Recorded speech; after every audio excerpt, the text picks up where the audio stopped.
Sir, Neyveli சட்டமன்ற தொகுதியின் வெற்றி வாய்ப்பு யாருக்கு சார் இருக்கு? இப்போ நெய்வேலி சட்டமன்ற தொகுதியில இதுக்கு முன்னாடி பாத்தீங்க அப்படின்னா ஒரு 3 முனை போட்டி, 4 முனை போட்டி இந்த மாதிரி தான் இருக்கும். அதனால நாம தோராயமா ஒண்ணு அதிமுக இல்ல திமுக இல்லைன்னா பாமக இவர்கள் தான் வெற்றி பெறுவார்கள் அப்படிங்கிற ஒரு நிலைப்பாடு இருந்தது. இப்போ இப்போ இருக்கிற தேர்தல் களத்துல பாத்தீங்கன்னா இப்போ வேல்முருகன் அவர்கள் தனியா வந்துட்டாங்க. இப்போ பாமகலயும் பாத்தீங்கன்னா ஒரு பிரிவு சசிகலா அவர்களுடன் இருக்கிறாங்க, ராமதாஸ் ஐயா அவர்களுடைய தலைமையில. இன்னொரு பிரிவு பாத்தீங்கன்னா அன்புமணி ராமதாஸ் அவர்களுடைய தலைமையில பாத்தீங்கன்னா அவங்க ஏடிஎம்கே கூட்டணியில இருக்காங்க. இப்படி பார்க்கும்பொழுது நெய்வேலி தொகுதியில ஒரு 6 முனை போட்டி, முதல் முறையாக 6 முனை போட்டி இப்ப நடக்க போகுது. தமிழக வெற்றி கழகம், அதிமுக, திமுக, பாட்டாளி மக்கள் கட்சி, அதாவது அன்புமணி ராமதாஸ் ஐயா அவர்களுடைய தலைமையில அவங்களுடைய ஒரு தரப்பு, நாம் தமிழர் கட்சி, இப்படின்னு சொல்லி போகும்போது ஒரு 6 முனை போட்டி இங்கு நடைபெற இருக்கிறது. இந்த 6 முனை போட்டி இப்ப என்ன கொடுக்கும்னா, தமிழ்நாட்டில் மற்ற தொகுதியை விட நெய்வேலி தொகுதி அப்படிங்கிறது ரொம்ப சுலபமான வாக்குகளை பெற்றாலே வெற்றி பெற முடியும் அப்படிங்கிற ஒரு நிலைப்பாடை இப்ப சூழல் வந்திருக்கு. இங்க பாத்தீங்கன்னா ஒரு 40,000 வாக்கு இல்ல 50,000க்குள்ளேயே பாத்தீங்கன்னா வாக்கு பெற்றவர்களே வெற்றி பெற்ற முடியும். நம்ம 80,000 எடுக்கணும், 1 லட்சம் எடுக்கணும் அப்படிங்கிற ஒரு நிலைப்பாடு இருக்காது. நெய்வேலி தொகுதியை பொறுத்த வரைக்கும் 40,000 வாக்கு எடுத்தாலே வெற்றி பெற்ற முடியும் அப்படிங்கிற ஒரு நிலைப்பாடு தான் இப்ப நிலவுது. இங்க வாக்காளர்கள் பாத்தீங்கன்னா 1,90,000 வாக்காளர்கள் இப்போதைக்கு இருக்கிறாங்க. 2 லட்சம் வாக்காளர் அளவுலதான்.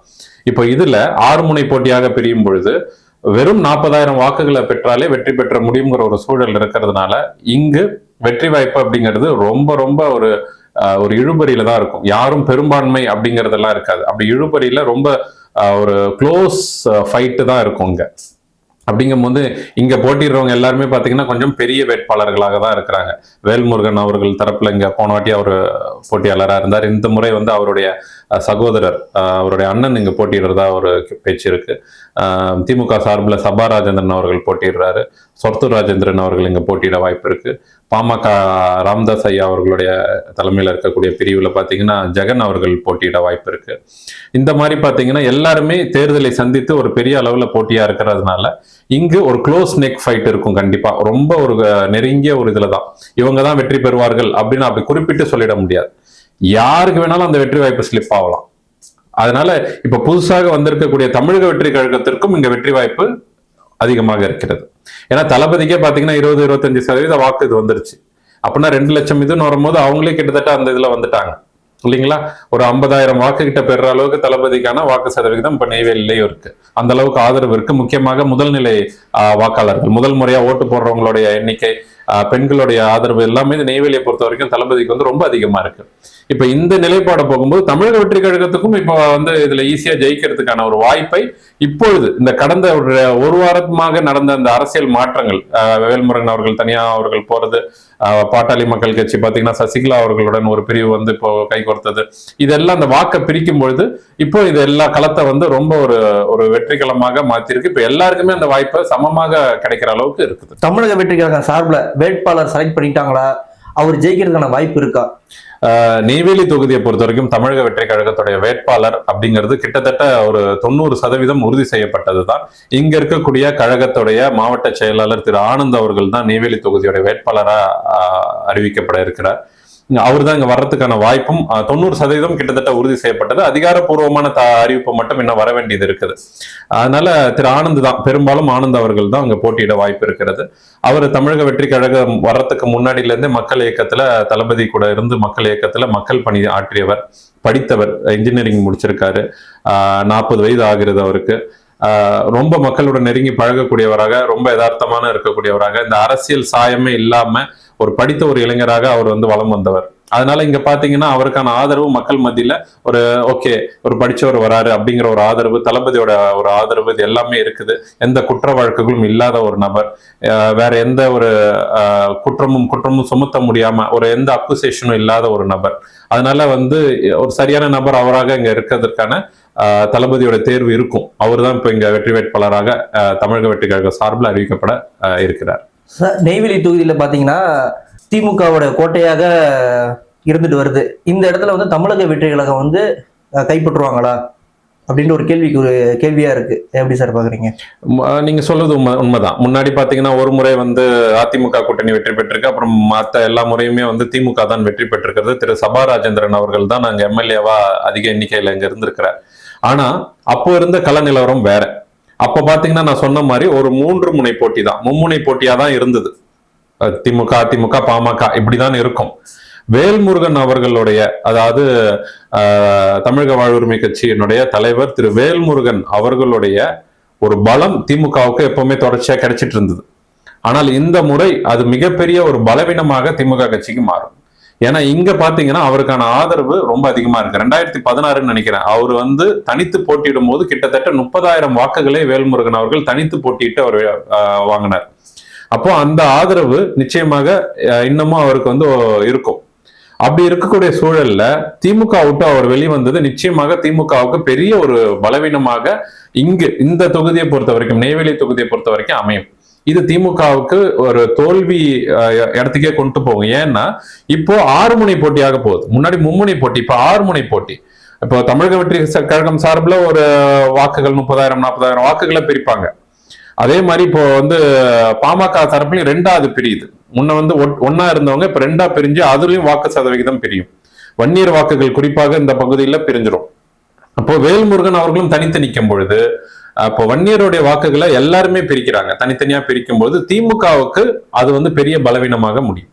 அதனால இம்முறை திரு முன்னாள் சட்டமன்ற உறுப்பினர் சபா ராஜேந்திரன் அவர்கள் வெற்றி பெறுவதற்கான வாய்ப்பு ரொம்ப வந்து கஷ்டமா இருக்கும். அவ்வளவு சுலபமான ஒரு வெற்றியாக இருக்காது. கடந்த முறையே பாத்தீங்கன்னா திரு பாட்டாளி மக்கள் கட்சி சார்பில் போட்டியிட்ட திரு ஜெகன் அவர்களிடம் வெறும் 900 வாக்குகள் வித்தியாசத்துலதான் அவர் வந்து வெற்றி பெற்றார், சபா ராஜேந்திரன் அவர்கள். அப்ப பாத்தீங்கன்னா 4 முனை போட்டியா இருந்துமே அதுல அவ்வளவு இதுவா இருந்துமே அவர் வந்து ஜெகன் அவர்களிடம் வெறும் 900 வாக்குகள், கிட்டத்தட்ட தோல்வியை சந்திச்சுதான், தோல்வி கிட்ட போயிட்டு தான் அவர் வந்திருக்கிறார் சபா ராஜேந்திரன் அவர்கள். ஆனால் இந்த முறை அவ்வளவு சுலபமா அந்த வெற்றி அமையாது அப்படிங்கிறது என்னுடைய கருத்து. நிச்சயமாக இது வந்து அவருக்கு வந்து ஒரு பெரிய ஒரு சவாலாக இருக்கும். இந்த தேர்தல் சபா ராஜேந்திரன் அவர்களுக்கும் திமுக அவர்களுக்கும் ரொம்ப ஒரு பெரிய ஒரு போட்டியாக இருக்கும் இந்த முறை. நெய்வேலி தொகுதியில இருக்கிற முக்கியமான பிரச்சனைகள்லாம் தமிழக வெற்றி கழகம் எப்படி சார் கையாளுவாங்க? அப்போ நெய்வேலி தொகுதியை எடுத்த ஒரு இதா பாக்குறீங்க அப்படின்னா, இங்கு மக்களுடைய அடிப்படை தேவைகளை இன்னும் வந்து பூர்த்தி செய்யப்பட வேண்டியிருக்கு. இப்ப நெய்வேலி அப்படின்னா எல்லாரும் என்எல்சி சார்ந்த அந்த உள்ள இருக்கிற அந்த பிளாக்ஸ் குவார்டர்ஸை மட்டும்தான் பாக்குறீங்க. சுத்து வட்டாரத்துல இருக்கக்கூடிய 25 கிராம பஞ்சாயத்துகள்லாம் நம்ம பார்த்தோம் அப்படின்னா அடிப்படையாக இன்னமும் சாலை வசதிகள் இல்லாம கஷ்டப்படுறது இருக்கு. இங்கு விவசாயம் தான் மிகப்பெரிய ஒரு தொழில். அதாவது இந்த நெய்வேலியை தாண்டி, நிலக்கரி சுரங்கத்தை தாண்டி சுத்தி இருக்கிற பகுதியில விவசாயம் தான் மிகப்பெரியது. அதுலயும் பாத்தீங்கன்னா முந்திரி விவசாயம்ங்கிறது ரொம்ப ஒரு அடிப்படையான ஒரு விஷயம். இங்க அதுக்கான பதப்படுத்துவதற்காகவோ இல்ல மேம்படுத்துவதற்கான ஒரு தொழிற்சாலைகள் அப்படிங்கிறது எதுவும் இல்லை. முந்திரி ஃபேக்டரிகள் நிறைய இருக்கு. ஆனா அதை ஏற்றுமதி செய்வதற்கோ ஒரு விலை நிர்ணயம் செய்வதற்கோ இல்ல வந்து அதற்கான ஒரு மக்கள் கிட்ட இருந்து அதுக்கு வந்து ஒரு பதப்படுத்துவதற்கோ இல்ல அந்த மாதிரியான விஷயங்கள் எந்த ஒரு இதுவும் இல்லை. 2ஆவதாக அரசு பள்ளிகள், அரசு உதவி பெறும் பள்ளிகள் ரெண்டுமே பாத்தீங்கன்னா இங்க வந்து பெரிய அளவுல தரத்தோட இருக்கிறது இல்லை. பிள்ளைகள் போக்குவரத்து, பள்ளிக்கு போயிட்டு வர விஷயமா இருக்கட்டும், ஒரு நல்ல பஸ் வசதிகள் இல்லை. இன்னமும் பிள்ளைங்க பாத்தீங்கன்னா காலையில ரோட்ல தொங்கிட்டு போகலாம், பஸ்ல அந்த மாதிரி தான் பிள்ளைகள் போகுது. ஒரு பிள்ளைகள் போகக்கூடிய அந்த நடைபாதைகள்லாம் சரியானது இல்லை, பாதுகாப்பானதாக இல்லை. பிள்ளைகளுக்கு ஒரு பள்ளிகள் கூட அடிப்படை வசதிகள் இல்லாம தான் இன்னும் இந்த சுத்து வட்டாரத்தில் இருக்கக்கூடிய கிராமங்கள்ல இருக்கக்கூடிய, நெய்வேலி தொகுதியில் இருக்க கிராமத்துல இருக்கக்கூடிய பள்ளிகள் இன்னும் இருக்கு. கழிப்பறை வசதிகள் இல்லை. இது எல்லாமே ரொம்ப பெரிய ஒரு பிரச்சனையாக பிள்ளைகளுக்கு இருக்கு. அடுத்தபடியாக மருத்துவமனைகள், இன்னும் நெய்வேலி தொகுதியில அரசு சார்பில் பெரிய மருத்துவமனைகள் இங்க கிடையாது. வெறும் ஆரம்ப சுகாதார நிலையம் மட்டும்தான் இருக்கு. இங்க எல்லாருமே இந்த என்எல்சி ஜிஹெச்ல உள்ள இருக்கிறவங்க போயிடுறாங்க. மற்றவங்க எல்லாருமே ஒண்ணு குறிஞ்சிப்பாடி போகணும், இல்லைன்னா பண்ருட்டி போகணும், இல்லைன்னா கடலூர் ஜிஹெச்சுக்கு போகணும். இந்த நெய்வேலிக்குள்ள மக்களுக்கு வந்து ஒரு அடிப்படையான ஒரு மருத்துவ வசதிகள் இல்லை. வெறும் ஆரம்ப சுகாதார நிலையத்துல போறாங்க. ஆரம்ப சுகாதார நிலையத்துல ஒரு சளி, ஜுரம், காய்ச்சல், ஒரு மேம்போக்கான பிரச்சனைகளுக்கு மட்டும்தான் தீர்வு. அதை தாண்டி இங்க இருக்கக்கூடிய கிராம மக்கள் எல்லாருமே பண்ருட்டிக்கும் குறிஞ்சிப்பாடிக்கும் கடலூருக்கும் தான் ஓட வேண்டியது இருக்கு. இந்த அடிப்படையான அந்த ஒரு மருத்துவ வசதி அப்படிங்கிறது அவர்களுக்கு இப்போ வரைக்குமே கிடைக்கல. அதே போல வேலை வாய்ப்பு, இங்க இருக்கக்கூடிய இளைஞர்களுக்கு வேலை வாய்ப்பு அப்படிங்கிறது ஒண்ணு சென்னைக்கு தான் ஓடணும். இங்க கடலூர்லயும் சரி, இந்த கடலூர் மாவட்டத்திலுமே இளைஞர்களுக்கான வேலை வாய்ப்பு ஒரு பொது பிரச்சனையாக இருக்கிறது. அதுல நெய்வேலியில் இருக்கக்கூடியவங்களுக்கு ரொம்ப ரொம்ப பெரிய பிரச்சனையா இருக்கு. இங்க இருக்கிறவர்கள் யாருமே படிச்சுட்டு இங்க வேலை பார்ப்பது கிடையாது. இங்க எல்லாருமே இங்க இருந்து சென்னைக்கு தான் ஓடி போறாங்க. இங்க ஒரு தொழிற்சாலைகளோ இங்க ஒரு ஒரு வேலை வாய்ப்பை உருவாக்கி கொடுக்கிற அளவுக்கான ஒரு வசதிகளை மேம்படுத்துவதற்கு இருக்கணும். இங்க எத்தனையோ விவசாயம் இருக்குது, முந்திரி இருக்கு, இங்க நிறைய ஃபேக்டரி அமைக்கலாம், நிறைய அவர்களுக்கு தொழில் வசதியை கொடுக்கலாம். இங்க நிறைய படிச்சவர்கள் இருக்கிறாங்க, என்எல்சி இருக்குது, நிலக்கரி சுரங்கம் இருக்கு, படித்தவர்கள் நிறைய இருக்கிறாங்க. இங்க இருக்கிற பிள்ளைகளுக்கு இங்க ஏதாவது ஒரு பெரிய ஐடி பார்க்கோ இல்ல சம்திங் நிறைய இங்க செஞ்சு கொடுக்கலாம். அந்த வசதிகள்லாம் இன்னும் எதுவுமே இல்லை. இது போல ஒரு அடிப்படை தேவைகளே, வேலை வாய்ப்பு, மருத்துவம், போக்குவரத்து, பள்ளிகள், கல்வி, இந்த மாதிரி அடிப்படை வசதிகளே இன்னும் நெய்வேலியில இன்னும் சிரமப்பட்டுட்டு தான் இருக்கிறாங்க.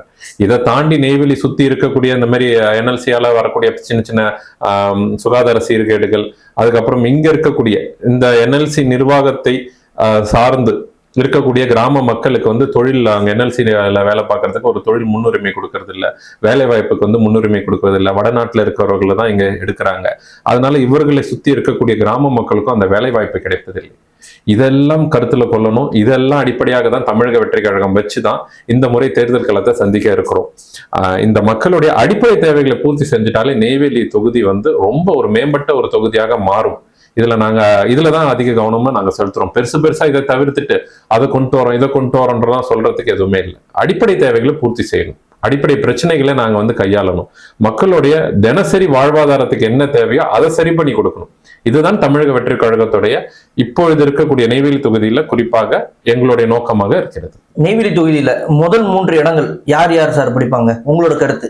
இப்போ நெய்வேலி தொகுதியில இப்ப பாத்தீங்கன்னா திமுக ஒரு பலமாக இருந்தது, ஒரு அதிக வாக்குகள்ல அதிக எண்ணிக்கையில வெற்றி பெற்றதாக இருந்தது. ஆனா அப்ப இருந்தது கூட்டணி இதுல இருந்ததுனால, இருந்தாலும் திமுக ஆட்சியிலும் இப்ப இருப்பதனால திமுக வந்து முதல் இதுல வருவாங்க.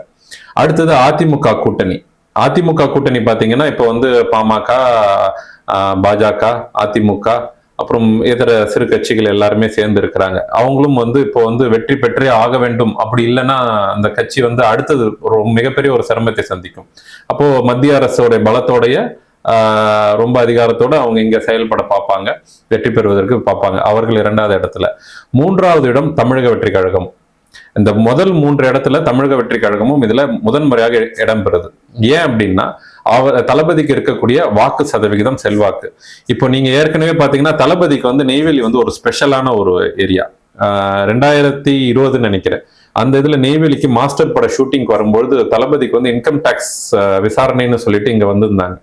அப்படி வரும்பொழுது இங்கு கிட்டத்தட்ட ஒரு 5000 பேருக்கு மேல அவர்கள் கூடி ஆதரவு தெரிவிச்சு இது பண்ணும்போது தளபதி வந்து ஒரு செல்ஃபி எடுத்து அது ரொம்ப பெரிய ஒரு வைரலா நேஷனல் லெவல்ல அது வந்து ஹிட் ஆச்சு அந்த வைரல். அதுல இருந்துதான் அவருடைய அரசியல் பார்வையும் அரசியலுடைய அந்த தொலைநோக்கும் வந்து அதிகமானது இந்த நெய்வேலி தான். அதனால நெய்வேலிங்கிறது தளபதிக்கு கொஞ்சம் ஸ்பெஷலான ஒரு தொகுதி. அந்த அரசியல் தொடக்கம் அப்படிங்கிறது இங்க இருந்துதான்ன்றது கூட நம்ம அப்படி கூட சொல்லலாம்.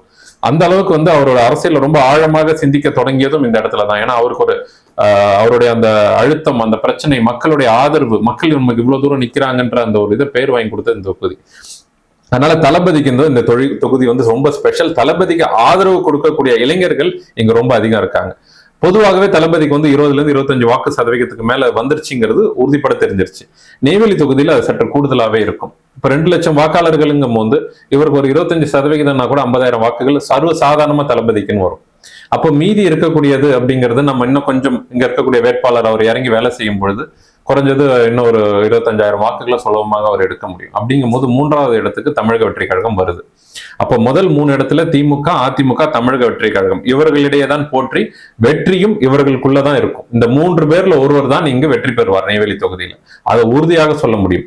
இப்போ வேல்முருகன் அண்ணன், இப்போ ஜெகன் அண்ணன், இவங்க எல்லாம் இப்போ அவங்க வரும்பொழுது ஓட்டை பிரிப்பார்களே தவிர வெற்றி வாய்ப்பு அப்படிங்கிறது ரொம்ப ரொம்ப கடினமாக இருக்கும். ஆனால் இந்த ஓட்டை பிரிக்கிறது தான் இந்த முதல் 3 பேரை, திமுக, அதிமுக, டிவிகே, இவர்களுடைய வெற்றியை உறுதி செய்ய போகிறது. இவர்களுடைய வெற்றியை உறுதி செய்வது இவர்கள் எல்லாம் தான், அந்த ஓட்டை பிரிப்பதில் தான் இவர்களுடைய வெற்றி உறுதியாக போகிறது. முதல் 3 இடத்துல இவர்கள் தான் இருப்பார்கள்.